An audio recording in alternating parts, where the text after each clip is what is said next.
कहते हैं कि मन दुनिया में सबसे ज्यादा शक्तिशाली चीज होती है। अगर तुम किसी चीज को पूरे मन से चाह लो तो तुम उसे हासिल कर सकते हो। यह मैं नहीं कहता, ये सभी महापुरुषों का कहना है, लेकिन यह सत्य है। तो जो हम अपने मन से चाहते हैं तो वह हमें हासिल क्यों नहीं होता है। वही कोई इंसान अपने मन में दुख तो नहीं चाहेगा, लेकिन वह रहता तो दुखी है। हर इंसान अपने मन से तो कामयाब होना चाहता है, वो पैसा कमाना चाहता है, लेकिन फिर भी वह कामयाब नहीं होता। भला इस दुनिया में कौन ऐसा इंसान होगा जो अपने मन में है चाहेगा कि मैं नाकामयाब रहूं या मैं पैसा ना कमाऊं। सोचने की बात है। इसमें दो चीजें निकलकर सामने आती हैं। या तो वो महापुरुष गलत थे जिन्होंने यह बात बोली कि मन से चाहने वाली हर चीज हासिल हो जाती है, या फिर हम गलत हैं। आज की कहानी जो मैं आपको सुनाने वाला हूँ, जिसमें आपको एक ऐसा मंत्र मिलेगा जिससे आप ये समझ पाएंगे कोई भी चीज अपने मन से कैसे करवाई जाती है, मन में किसी भी बात का बीज कैसे बोया जाता है। इस कहानी से आपको अच्छी तरह से समझ में आ जाएगा और इससे आप यह भी समझ पाएंगे कि आकर्षण का नियम, लॉ ऑफ अट्रैक्शन, कैसे काम करता है। कहानी छोटी सी है लेकिन बहुत ही गहरी है। तो चलिए कहानी शुरू करते हैं। एक बार की बात है, एक आदमी के जीवन में सिर्फ दुख ही दुख थे। वह जो भी काम करता, बेचारे का वह काम पूरा ही नहीं होता। घर में आता तो घर में कलेश बनी रहती। किसी से कोई मदद मांगता तो उसकी मदद कोई नहीं करता। ऐसा लगता था कि चारों तरफ से दुखों का पहाड़ उस पर टूट पड़ा हो। उसे जीवन में समझ नहीं आ रहा था कि मैं इन दुखों से कैसे बाहर निकलूं। वह दिन रात ही सोचता रहता कि अपने दुखों से छुटकारा कैसे पाना है।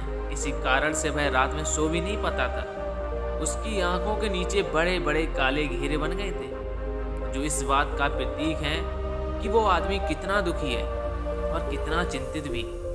कभी कभी उसके मन में आत्महत्या के भी ख्याल आते थे, लेकिन वह अपने परिवार की चिंता करके यह कदम नहीं उठा पाता था। वह इतना दुखी हो गया कि उसने निर्णय किया कि वह इन दुखों से छुटकारा पाकर ही रहेगा। इसके लिए उसे कितनी ही मेहनत करनी पड़े, कुछ भी करना पड़े, चाहे अंगारों पे चलना पड़े, लेकिन इन दुखों से छुटकारा पाकर ही रहेगा। ऐसे ही एक दिन उसने अपने मित्र से पूछा कि मैं अपने जीवन को कैसे सुधारूं। उसके मित्र ने उसे बताया कि तुम किसी बाबा के पास जाओ।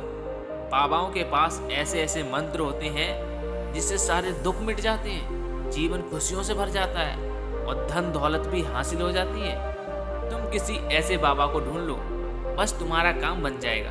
उस आदमी के मन में ये बात पक्की बैठ गई कि कोई बाबा ही मेरा दुख दूर कर सकता है, और इसीलिए उसे किसी भी बाबा के बारे में पता चलता तो वो उस बाबा के पास पहुंच जाता, उस बाबा को अपनी समस्या बताता और उससे उसका समाधान पूछता और कहता कि बाबा, मैं कुछ भी करने के लिए तैयार हूँ, लेकिन मेरी इन समस्याओं से छुटकारा दिला दीजिए। आप जो कहेंगे वो करूँगा, लेकिन मेरे जीवन को सुधार दीजिए। बाबा उसे कुछ टोने टोट के बता देते थे करने के लिए, और बदले में दान दक्षिणा ले लेते थे कि टोना टोटका करने के बाद तुम्हारे घर में सुख शांति बनी रहेगी, बस इस टोटके को पूरी विधि के साथ करना। वो आदमी घर लौटकर पूरी विधि के साथ टोने टोटके करने लगा, लेकिन बहुत टोने टोटके करने के बाद भी उसके जीवन में कुछ बदलाव नहीं आया। इसके विपरीत उसका जीवन और ज़्यादा दुखी हो गया। जो भी बाबा उसे टोने टोटका देता था, वो बदले में उसे दान दक्षिणा ले लेता था, जिससे उसका धन भी धीरे धीरे खत्म हो रहा था। इससे उसके जीवन में दुख और ज़्यादा बढ़ गए। तब उसे लगा कि बाबाओं के पास जाने से मेरे दुख कम होने की बजाय बढ़ते ही जा रहे हैं, तो मुझे क्या करना चाहिए? बाबाओं के पास जाऊं या ना जाऊं? फिर एक दिन एक आदमी ने उसे बताया, किसी पंडित को बुलाकर अपने घर में हवन करवा लो। हवन होगा, घर शुद्ध होगा, कोई भी बुरी ऊर्जा होगी तो वह घर से बाहर निकल जाएगी। किसी पंडित से पूरी विधि विधानों से मंत्र उच्चारण कराओ और हवन कराओ, जिससे घर में सुख शांति आए। उस आदमी के दिमाग में यह बात बैठ गई। उसने एक पंडित को बुलाकर हवन करवा दिया। हवन अच्छी तरह से संपन्न हुआ। बदले में पंडित ने भी अच्छी दान दक्षिणा ली और उसके बाद वो वहां से विदा हो गया। लेकिन कुछ दिनों के बाद उस आदमी को महसूस हुआ कि उसके जीवन में अब भी कोई बदलाव नहीं आया है। अब वो आदमी पूरी तरह से दुखी हो गया है और ज़्यादा परेशान हो गया है। अब तो उसे लगने लगा कि उसके जीवन में कभी दुख खत्म ही नहीं होंगे। और यही सोच सोचकर उस आदमी का बुरा हाल हो गया। फिर एक दिन उसे अपने मित्र से एक ऐसे बाबा के बारे में पता चला जो समाधान बताने के लिए कोई दान दक्षिणा नहीं लेता था। उसे लगा ये बाबा दूसरे बाबाओं की तरह नहीं हो सकता, क्योंकि यह दान दक्षिणा तो लेता ही नहीं है। अगर ये सच में दान दक्षिणा नहीं लेता है तो ये कोई सिद्ध बाबा होगा। और यही सोचकर वह उस बाबा के पास पहुंच जाता है। जब वो आदमी वहां पहुंचता है तो वो बाबा ध्यान में बैठे हुए थे। यह देखकर वह आदमी चुपचाप बैठकर बाबा के ध्यान से निकलने का इंतजार करने लगा। थोड़ी देर बाद बाबा ने आंखें खोली तो सामने एक दुखी और परेशान युवक को देखा। वो उसकी आंखों के नीचे काले घेरे देखकर ही समझ गए कि ये आदमी अपने जीवन से कितना परेशान है। उसे संबोधित करते हुए बाबा ने पूछा कि बच्चा, क्या चाहते हो? बाबा के पास क्या लेने आए हो? उस आदमी ने कहा कि बाबा, मैं अपने जीवन में बहुत परेशान हूँ। मैंने इन दुखों को दूर करने के लिए बहुत सारे रास्ते अपनाए, हर वो तरकीब करके देखी जो किसी बाबा ने मुझे बताई, हर वो काम किया जो किसी इंसान ने मुझे करने को कहा, लेकिन मेरे जीवन में दुखों में कोई कमी नहीं आई। इसके विपरीत मेरे जीवन में दुखों में बढ़ोतरी और हो गई। मुझे समझ न आ रहा है क्या करूं। कभी कभी तो मैं आत्महत्या की भी सोचता हूं, लेकिन अपने परिवार के बारे में सोचकर यह कदम नहीं उठा पाता हूं। मैंने आपके बारे में बहुत सुना है बाबा, और मैं बहुत उम्मीद के साथ आपके पास आया हूं। कृपया करके मुझे ऐसा मार्ग बताएं जिससे मुझे मेरे दुखों से छुटकारा मिल जाए। मैं अपने दुखों से छुटकारा पाने के लिए कुछ भी करने के लिए तैयार हूँ। आप जो कोई भी रास्ता बताएं, चाहे वो कितना भी कठिन रास्ता हो, मैं उसको पार करके ही रहूँगा। बाबा ने महसूस किया कि ये आदमी तो वास्तव में बहुत परेशान है। बाबा ने उसकी बात सुनकर कहा कि बच्चा, दुखों को दूर करने के लिए मंत्र ऐसे ही नहीं मिलते। मंत्र पाने के लिए कुछ करना पड़ता है। तुम कुछ कर सकते हो। यह बात सुनकर उस आदमी ने सोचा, यह बाबा भी कुछ दान दक्षिणा चाहते हैं। लेकिन और कोई रास्ता ना पाकर उस आदमी ने कहा कि बाबा, आपको जितनी भी दान दक्षिणा चाहिए मैं देने के लिए तैयार हूँ, लेकिन आपका मंत्र सच्चा होना चाहिए, वो पूरा होना चाहिए, उसका फल मुझे मिलना चाहिए। उसके बाद में आपको जो भी दान दक्षिणा चाहते हो वो मैं आपको दे दूंगा। बाबा ने कहा कि दान दक्षिणा तो बहुत ही छोटी सी चीज़ है, वो नहीं चाहिए। इस पर वो आदमी सोच विचार करके बोला, बाबा, मैं अंगारों पे चलने के लिए भी तैयार हूँ, मुझे बस आज्ञा दीजिए। बाबा ने कहा कि अंगारों पे चलने वाली छोटी चीज़ तुमसे नहीं कराने वाला। मैं जो तुमसे कराने वाला हूँ वह बहुत कठिन मंत्र है, उसे पूरा कर पाओगे? उस व्यक्ति ने कहा कि बाबा, आप मुझे बताइए तो सही, मुझे करना क्या होगा? मैं कुछ भी करने को तैयार हूँ। इस पर बाबा ने कहा कि यहाँ से जब जाओ तो रास्ते में अपने मन में यह दोहराते जाना कि मैं सुखी हूँ, मैं सुखी हूँ, मैं सुखी हूँ। बार बार अपने मन में यही दोहराना है। याद रहे, जुबान पर यह नहीं आना चाहिए, ये सिर्फ मन में ही दोहराना है। यह सुनकर वो आदमी बोला, बाबा बस इतनी सी बात, ये तो मैं चुटकी बजा के कर लूँगा, लेकिन इससे होगा क्या? बाबा बोले, इस मंत्र को करके तो देखो। वैसे भी तुमने इतने बाबाओं के मंत्र किए हैं, तो इस मंत्र को भी करके देख लो।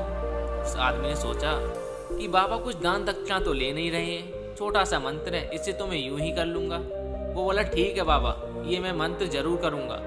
वो आदमी यह कहकर वहाँ से उठकर चलने लगा, लेकिन जैसे ही वो चलने लगा, पीछे से बाबा ने कहा कि बच्चा, एक बात याद रखना, जब ये मंत्र अपने मन में दोहराओ तो तुम्हारे मन में बंदर के विचार नहीं आने चाहिए, बंदर का ख्याल भी नहीं आना चाहिए, तो ही ये मंत्र सिद्ध होगा।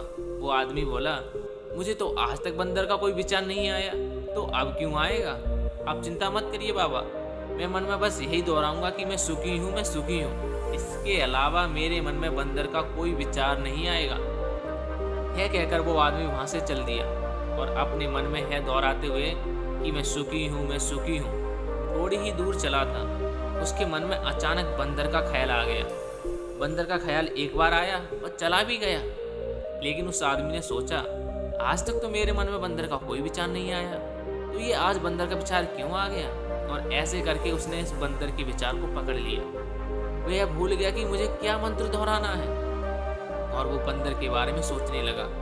जब थोड़ी देर बाद उसे फिर से होश आया तो वो फिर से वही मंत्र दोहराने लगा जो बाबा ने उसे बताया था कि मैं सुखी हूँ, मैं सुखी हूँ। लेकिन अचानक उसे एक बंदर दिखाई दे गया। इसे देखकर उसके मन में फिर से बंदर का विचार उठा। फिर वो इस विचार को अंदर से बाहर फेंकना चाहता था। वो चाहता था कि किसी भी तरह से मेरे अंदर बंदर का विचार ना आए। उसे तो सामने बंदर ही दिखाई दे गया।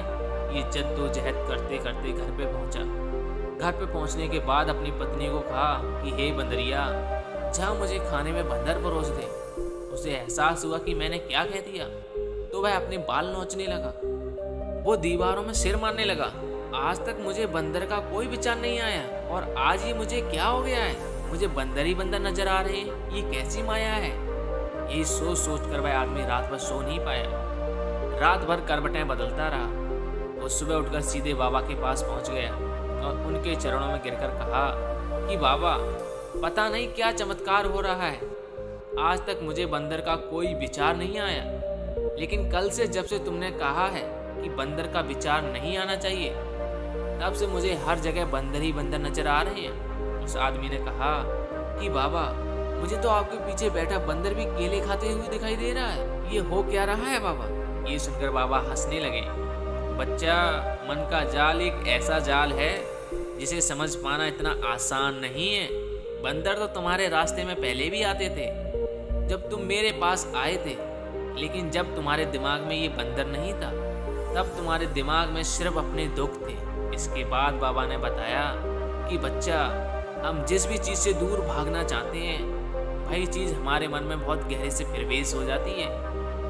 वो हमारे अंतर मन में समा जाती है। असल में हम जिस चीज़ से भी छुटकारा पाना चाहते हैं उससे छुटकारा इसलिए पाना चाहते हैं क्योंकि वो हमारे साथ बहुत गहरे से जुड़ी हुई है। जितना ही उससे छुटकारा पाना चाहते हैं वो उतनी ही गहरे हमारे मन में बैठती चली जाती है और आखिरकार वह हमारे अंतर मन में छा जाती है। ऊपर से तो हम चाहते हैं सुखी होना, सुखी हो, सुखी हो। हमारे होंठ भी यही कहते हैं, लेकिन हमारे मन में दुख समाये होते हैं। हमारे विचारों में, हमारे मन में दुखी दुख दिखाई देते हैं। इसलिए बार बार जुबान पर है बोलने से कि मैं सुखी हूँ, मैं सुखी हूँ, हम सुखी नहीं होंगे जब तक ये मंत्र हमारे अंतर मन में प्रवेश नहीं होगा। लेकिन उस आदमी ने पूछा कि बाबा, ये मंत्र हमारे अंतर मन में प्रवेश कैसे होगा। ये सुनकर बाबा ने कहा कि बच्चा, अपने दुखों से लड़ना बंद कर दो। जब तक तुम अपने दुखों को दूर करने की सोचते रहोगे तब तक वो दुख तुमसे चिपके रहेंगे, तब तक वो दुख तुम्हारे मन में राज करते रहेंगे। और जिस दिन तुम उन दुखों के बारे में सोचना ही छोड़ दोगे, उन दुखों से छुटकारा पाना ही छोड़ दोगे, उसी दिन से आपकी ज़िंदगी से दुख गायब हो जाएंगे। क्योंकि किसी भी चीज़ से छुटकारा पाने के लिए हमें उस चीज़ के बारे में सोचना पड़ता है और हम जितना ही उस चीज़ के बारे में सोचते हैं वो उतनी ही गहरी हमारे मन में प्रवेश होती चली जाती है। हम अधिकतर समय दुखों के बारे में ही सोचते हैं। हम यही सोचते हैं कि हमारे जीवन में दुख है, इससे छुटकारा पाना है। इसी वजह से बार बार सोचने से वो दुख हमारे अंतर मन में प्रविष्ट हो जाते हैं और हमें एहसास भी नहीं होता। इसीलिए तुम दुखों से छुटकारा पाना चाहते हो तो दुखों के बारे में छुटकारा पाना छोड़ दो, तुम्हें दुखों से छुटकारा मिल जाएगा। अक्सर आदमी धूम्रपान छोड़ना चाहता है, शराब छोड़ना चाहता है, सब कुछ छोड़ना चाहता है। सुबह अपने आप से वादा करता है कि कोई भी गलत काम नहीं करूँगा, लेकिन शाम को जब वो लौटता है तो नशे में चूर होकर लौटता है। ऐसा क्यों होता है? जो हम सोच रहे हैं पूरा कर ही नहीं पा रहे हैं। असल में हम उस चीज़ को बहुत तवज्जो दे रहे हैं, उस चीज़ को बहुत ज़्यादा अहमियत दे रहे हैं। जब भी हम उस चीज़ के छोड़ने के बारे में सोचते हैं तो हम उसकी इम्पोर्टेंस यानी विशेषता और बढ़ा देते हैं। हमारा मन उस चीज़ के बारे में जितना सोचेगा, शराब या धूम्रपान छोड़ने के बारे में जितना सोचेगा, हमारा मन उस चीज़ के पीछे उतना ही भागेगा। उस चीज़ से लड़ना नहीं है, बल्कि बिना सोचे ही गुजर जाना है।